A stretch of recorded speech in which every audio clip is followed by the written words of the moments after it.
All right. So we'll launch. We'll get started here. I'll just say that I'm, in addition to a MAPP grad, I'm an executive coach, and I am also the co-author with another MAPP grad, Senya Myman, a dear friend and colleague of mine. We're the co-authors of the best-selling book, Profit from the Positive, and I'll be sharing with you today a couple of tools from that book. So let's go to the next slide.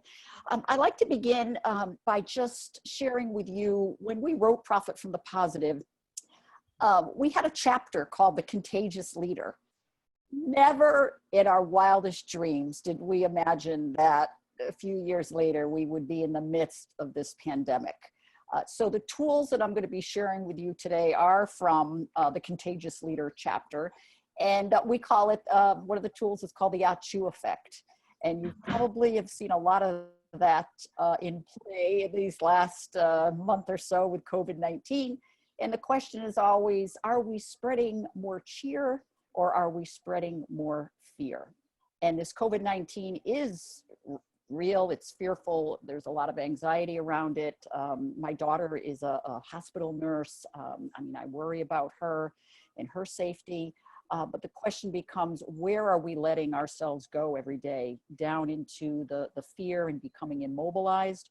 Or are we really reaching out and trying to spread a little bit more cheer and help our families and our friends and our communities and our colleagues? So we'll talk more about that in a moment. Let's begin. I like to start every webinar that I do with just a centering exercise. And you might be familiar with the term absent presence, where you are physically present, as in this case, we're virtually present, but we are mentally absent. That's why we like to ask people to turn on their video so that we can create more of a intimate community. Because typically what people do when they come on a video or a conference call is they put their phone on mute and they catch up on email or they do other things. And so they're really not present. We see it a lot with people on their phones, right? And trying to carry on a conversation with their child or spouse or partner or colleague, and they're just like half there. So I encourage you today to just shut your eyes for a moment, unless of course you're driving, but close your eyes. And I want you to just begin by focusing your awareness on your breath. Just breathing in and breathing out. Breathing in effortlessly and breathing out. And with each breath, you become more relaxed, more focused, and open to learning. And just notice, like I asked you at the beginning to name how you were feeling today, just notice, how are you feeling right now in this moment? And if you're in a positive mood, great. You will be more open to learning. We know that from positive psychology research. And if you're not in such a great mood, again, just notice that and be kind to yourself. No blame, no shoulds, just notice, okay? And we're going to begin with the tools, which I mentioned come from the book Profit from the Positive, Chapter 3, The Contagious Leader. And if we go to the next slide, you might be familiar with this term, VUCA. VUCA stands for volatile, uncertain, complex, and ambiguous. Now, this term was actually coined by the US military many years ago to describe the environment in which their soldiers had to operate in combat. And many businesses have adopted this term VUCA to describe the environment in which they have to operate today. And this was before COVID-19. Now we layer in COVID-19 on top of this, and we are truly in a VUCA environment, volatile, uncertain, complex, and ambiguous. And it's no wonder people feel anxious, worried, stressed because of all this uncertainty that's going on in the environment, both at work, at home, and everywhere around the globe. So the question becomes, how do we respond to this VUCA environment? So some of us might respond when stuff happens, right? Stuff happens to all of us. The question becomes, how do we respond to it? We can't necessarily change the environment we're in right now, but we can choose how we respond to it. So some of us might respond like this. Right? We're just like so overwhelmed. We saw in the chat box earlier that, you know, it can be changed day to day, hour by hour, how we might be feeling. So we might respond like that. So let me share with you 3 tools that can actually help us manage those emotions so that we don't inadvertently spread even more anxiety, even more fear than there already is in this world. And the 3 tools are these: the magic ratio, recognize the actionable effect, and then how to tame a negative mood. So let me begin with the magic ratio. Now, you might be familiar, especially with some of the MAPP students or grads on the webinar today, you might be familiar with PNR, positive to negative ratio. Now, PNR, just notice right now, what is your positive to negative ratio in terms, think about the interactions you've had so far today. What's your positive to negative ratio today? And let's put that in the chat box. Just go ahead. There are no right or wrong answers here. It's just, what is it today? When you think back, what's your ratio, you yourself today, from positive to negative?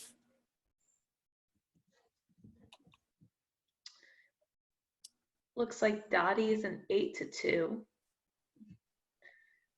Oh, wow, great. Yeah, I know. Oriana's saying she's an 8, which I'm assuming means 8 to 1. So she's high up there on the positive side. Let's see, we have a 3 to 0.5, 6 to 1, a 4 to 1. We have a 10 to 10, 9 to 1. Yeah. So all these ranges, right? A lot of ranges. You can see them still coming in. So here's what I'd like to share with you.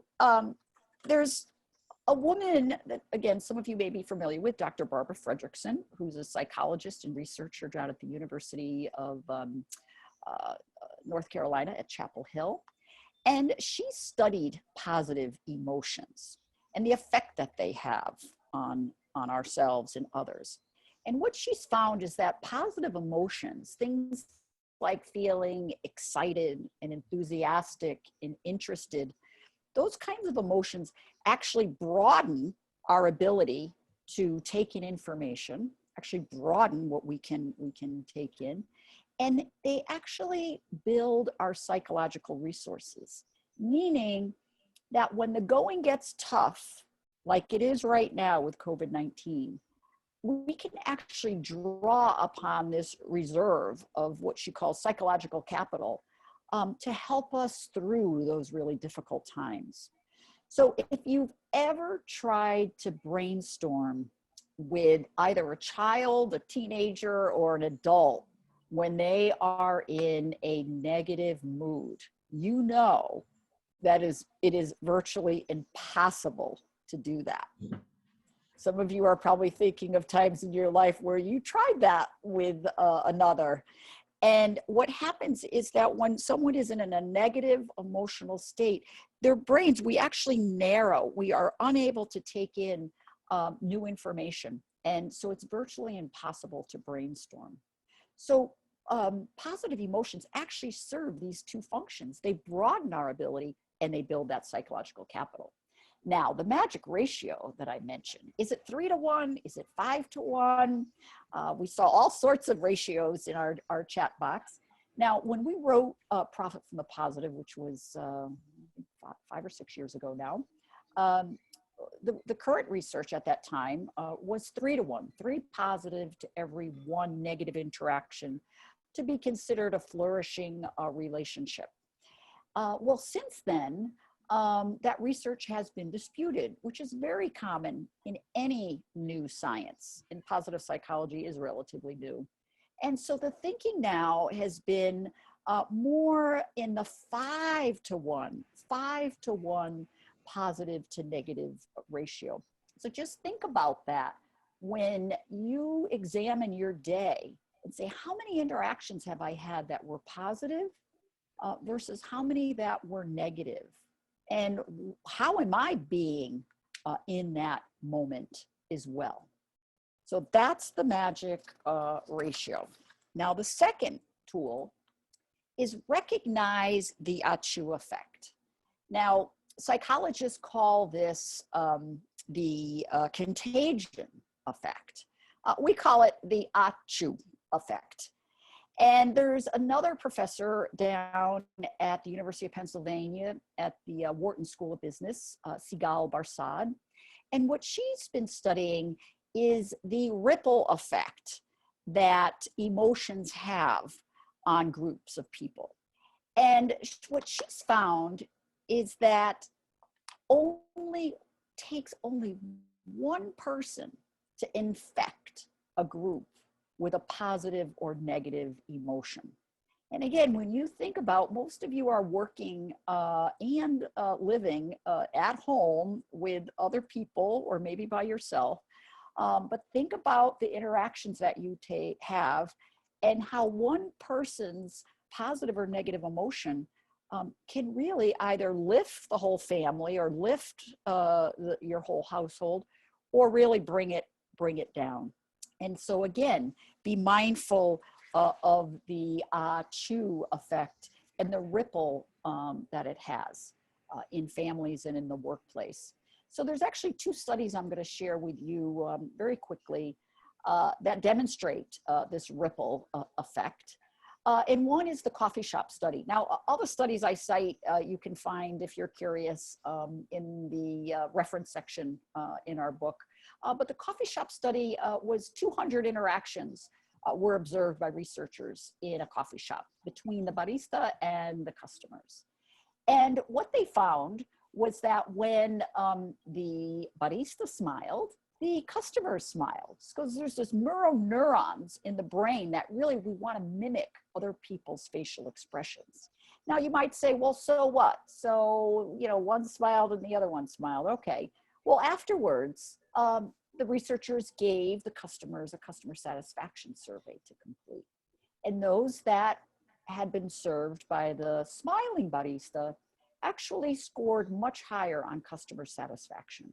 So those of you that are in the service economy, it matters. And the really interesting thing is you can hear smiles even over the phone with no video whatsoever. You can hear it. And I can attest to that because my eldest daughter is actually camping out with us here up in Maine in our cabin, and she's working at the same time I am.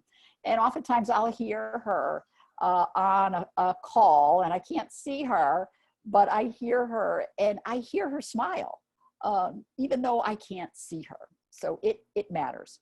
The other study is the 10th study, and this one revealed that bosses, people that are managers, leaders, and even leaders in your family, like mothers and fathers, your emotions, positive or negative, are even more contagious. And I won't go into it in a lot of detail, but the bottom line is when they compared the 2 groups, and their teams had to assemble a tent blindfolded. Can you imagine? And they had positive leaders, and that they had promoted into they had induced a positive state in those leaders, and then the quote negative leaders. And then afterwards they observed how much coordination did the researchers observe between the 2 different groups. And of course they were blind groups. They didn't know which each of the groups were in. But clearly the groups that were led by the more positive leaders, They showed more collaboration, more coordination, and they were able to assemble the tents more quickly. So that's just one of many studies that show that contagion effect matters. And especially in our families too, that old saying, when mama's not happy, nobody's happy. There is some research behind that now. All right, so the last tool, which, okay, what can we do then? How can we tame a negative mood? What are some strategies when we find ourselves in a negative mood? And I wouldn't want anyone to leave this webinar today thinking that positive psychology is about being happy all the time. It's not. We are human beings and we have a whole range of emotions, right? From frustrated to angry to sad to happy to elated. So the question isn't, oh, we should just be happy all the time, despite this, environment we find ourselves in. That's not realistic. So there are times that we do, though, need to tame our Oscar the Grouch. So again, we don't inadvertently go around infecting people. So here are 4 strategies. One is to label your emotion, and I'm going to go through each of these in more detail, but label your emotion, take long, deep breaths, walk and talks, and then finally the last one, fake it until you make it. So let's start with the label it. If you have ever been in an MRI machine, I have, anybody else chime in? It might look like it's relaxing because, you're on your back and, it looks like you're kind of comfy. It is anything but relaxing. Mia, do we have a couple people that have had a MRI before? We do. We've heard from one so far, Rochelle. She says, yep. Yeah. So I think we can all relate. Yeah, it's anything but. So there's this thumping that goes on. If you're I didn't even know I was claustrophobic until I had to have an MRI, like, wow. So what the researchers have found, though, is when the patient actually expresses their emotion to the technician, who is actually in another room, right? They're behind in another room, but they can see the patient. When the patient can actually express how they're feeling, I'm really feeling anxious, that simply labeling your emotion can help dissipate that emotion.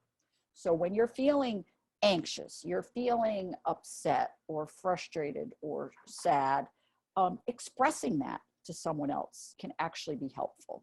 Mia, was there anything else in the chat box I need to comment on? Simply just everyone echoing the horror of the MRI machine and wanting to move and not being able to. So I think we're all in the same boat together.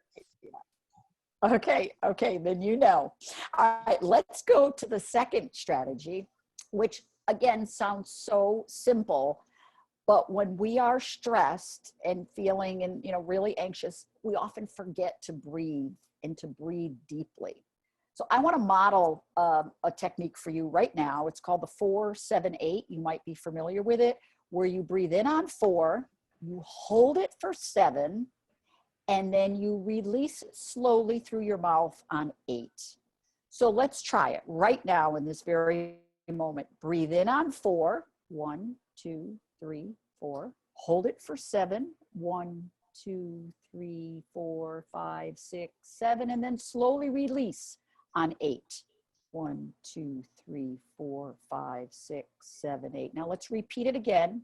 I won't say anything, but just do it 2 more rounds for yourself.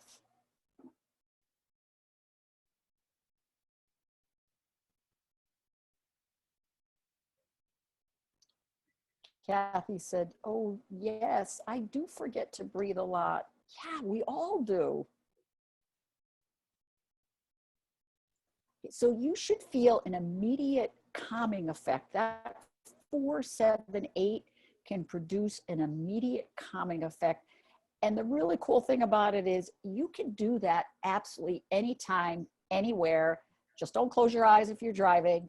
But right before you might be going on a conference call that might be a little stressful, just before you're about to, stop your last call and then go be with the family or make dinner, just stop and breathe and just do a few of those.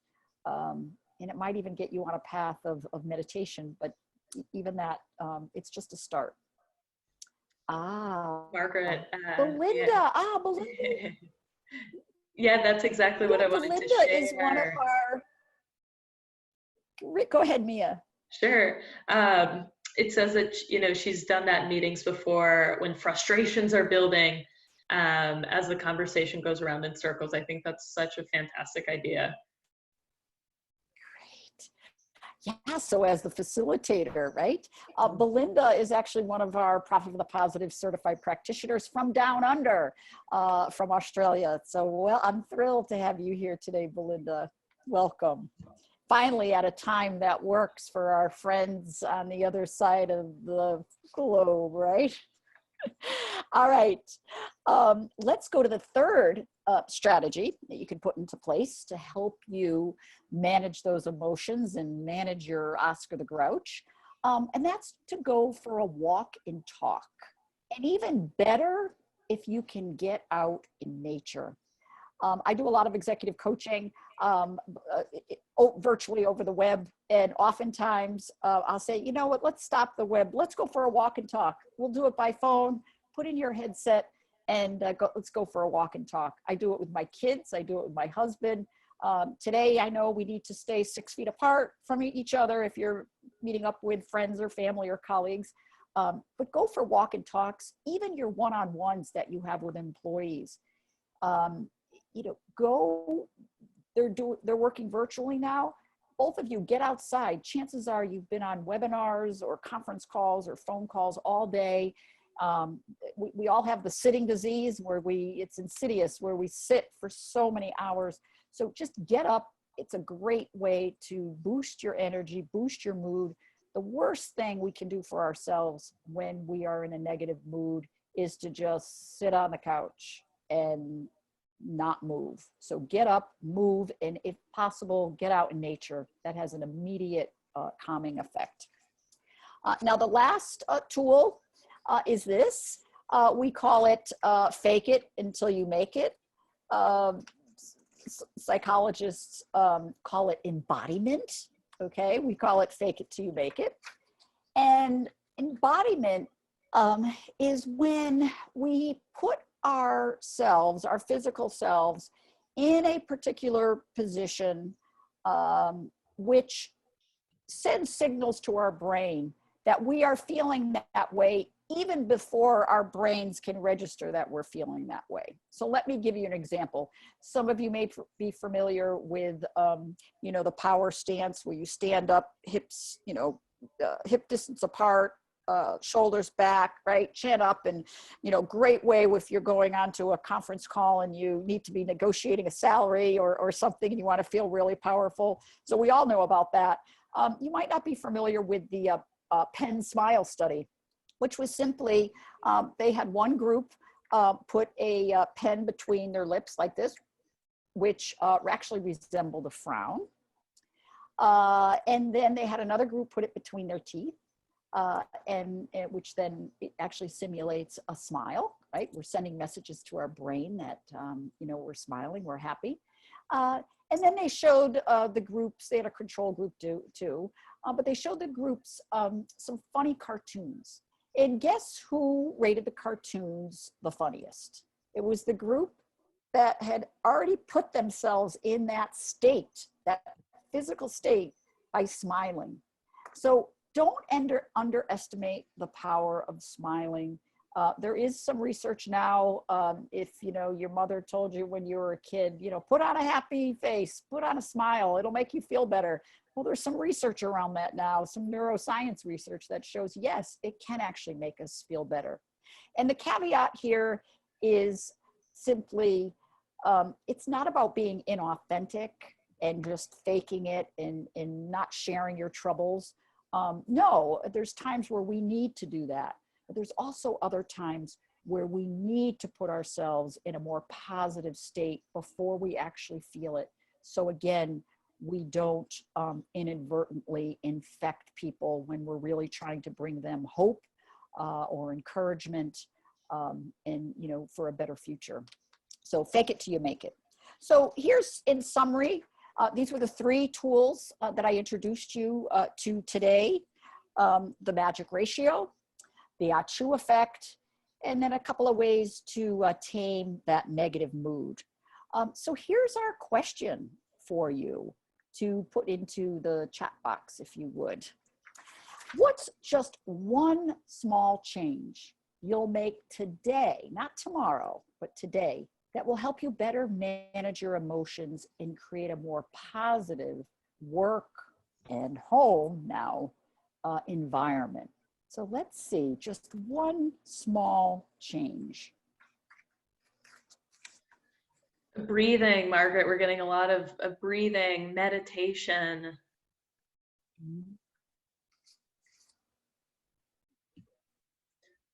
Taking long, deep breaths, leading with a smile. More breathing, posture, standing up. So important when we're sitting down all day. Playing guitar and singing. It's like Salvador's Music. exercising his Yes. musical strength. Mm-hmm. Labeling it, fake it till you make it.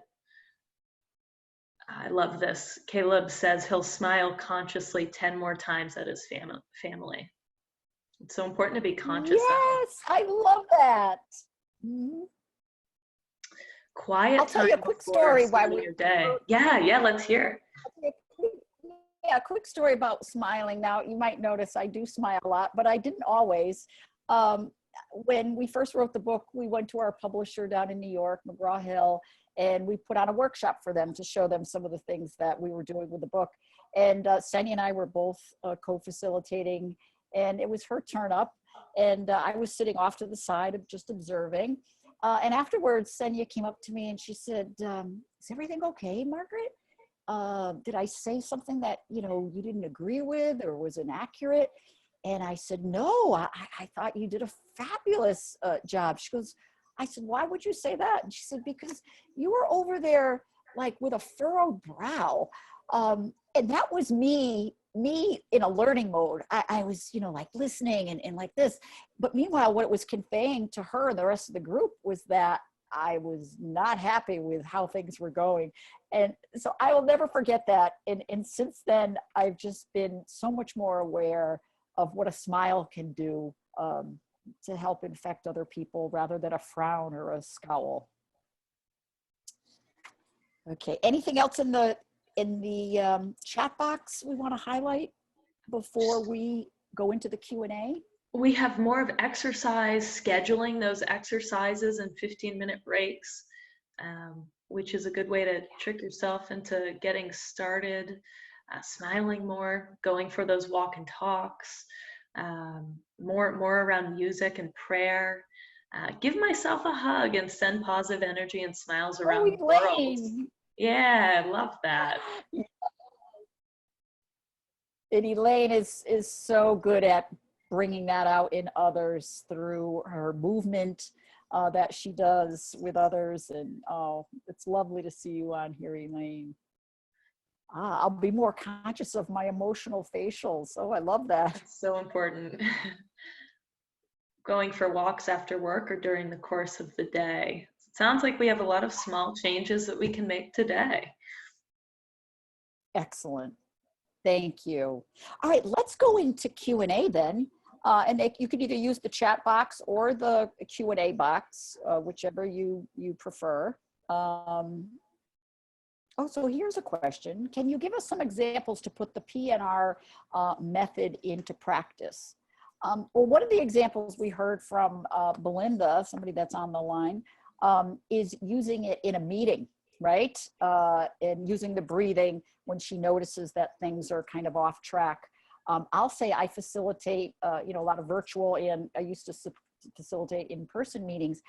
I would keep track of the positive to negative ratio, literally with check marks to keep track. And when I started to see it tilt, I would intervene. And again, not to shut down negative comments, or if we were talking about risk factors in a business, but just to be sure you were getting, you know, a balanced participation. You might even notice if you've ever done a, well, they call them post-mortems in the technology world. I like to call them a best practice session, where you have a T-chart and you evaluate how a particular project went, right? What were the positives and what are the negatives or the things you would change? Typically when I facilitated those, people have filled up the right-hand column on multiple flip chart pages of the things that didn't go well. And I really have to draw it out of them and say, well, let's stop and pause though. There were some things that went really well here that we're gonna wanna replicate again. So let's start creating some things on the other side. So that's another example of how I put the PNR, you know, into real practical use. Other questions?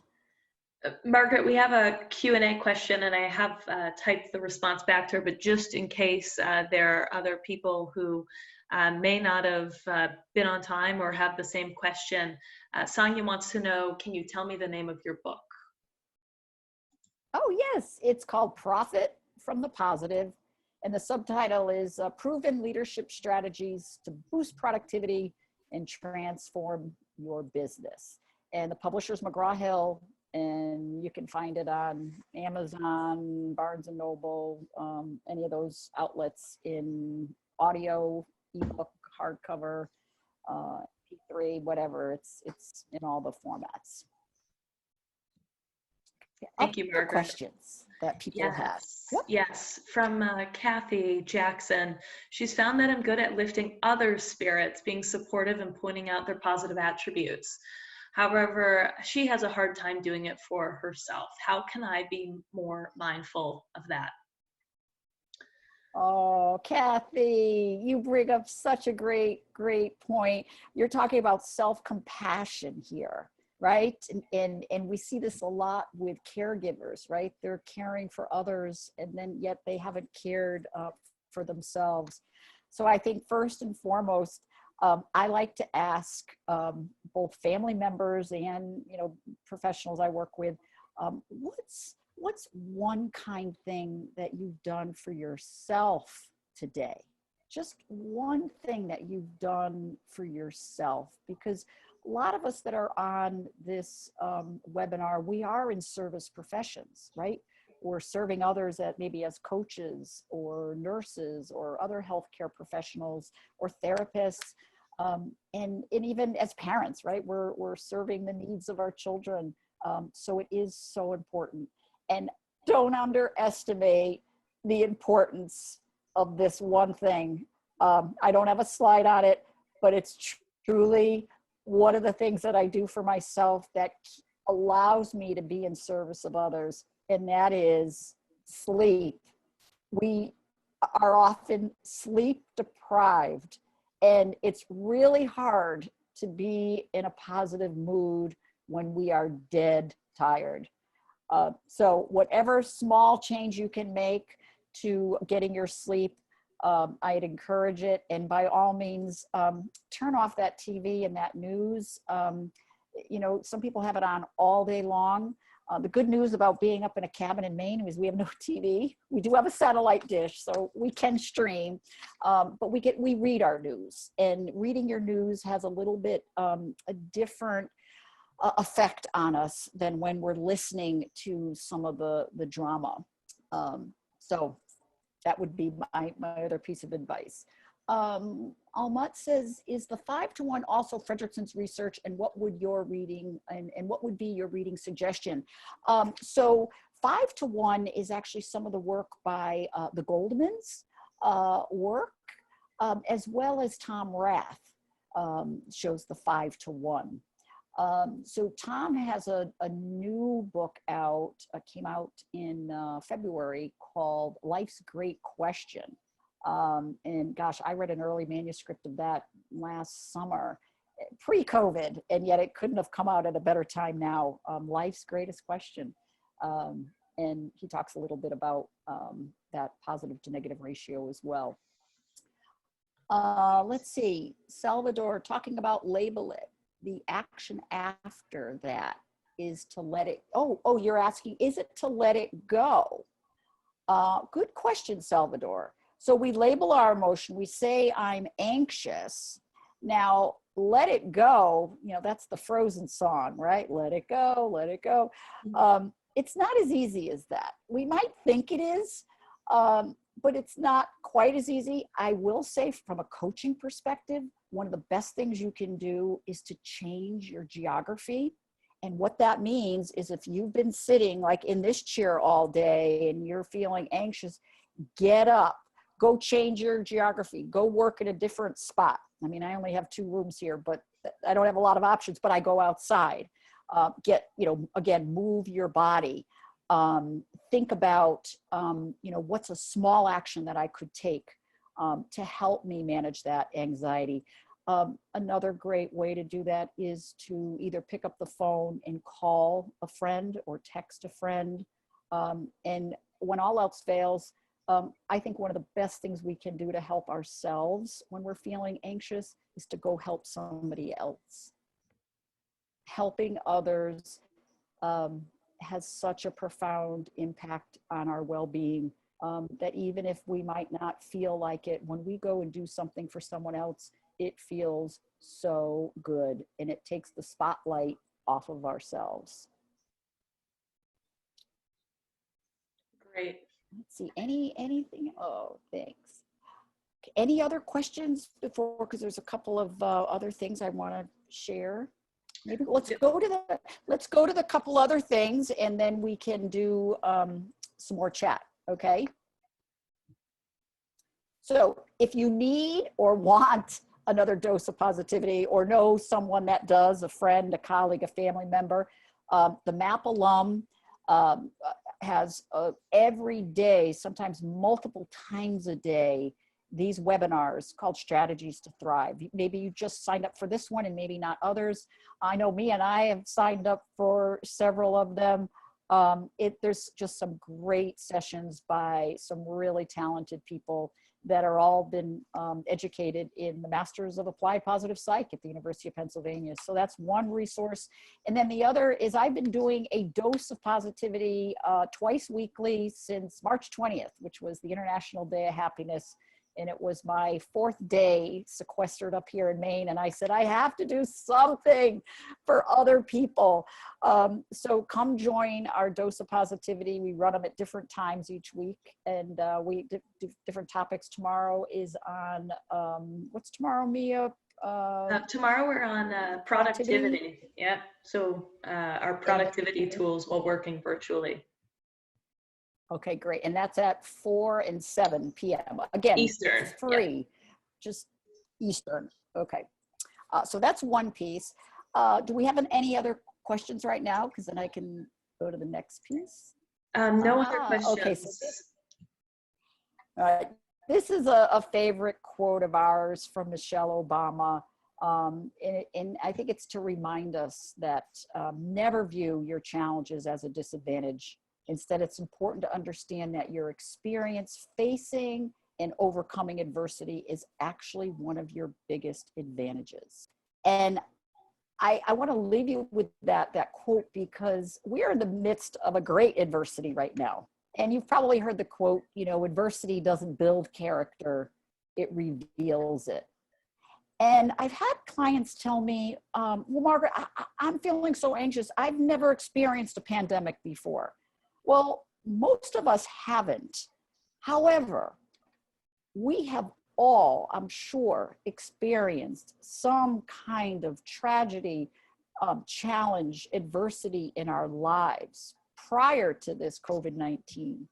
And if we can go back and remember what we drew upon then, maybe we were facing cancer or a death of a loved one, or a loss of a job. I mean, we've all experienced many tragic events in our lives, or challenges.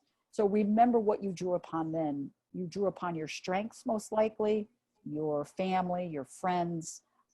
So remember that, okay, the pandemic may be new and different, but you're not new to other challenges in your life. And the last thing I would like to leave you with is just how to connect with Mia and me over our website or LinkedIn, Facebook, email, whatever. And as Mia mentioned in the beginning, if you had checked off, no, you don't want to receive any emails from us, that's fine. But if you do want these slides, do send Mia an email at mia@thegreenberggroup.org. Well, thank you all. We appreciated having you online today. Love seeing the love come in, and take care. Okay, bye-bye. Stay healthy, stay positive, and stay connected with us.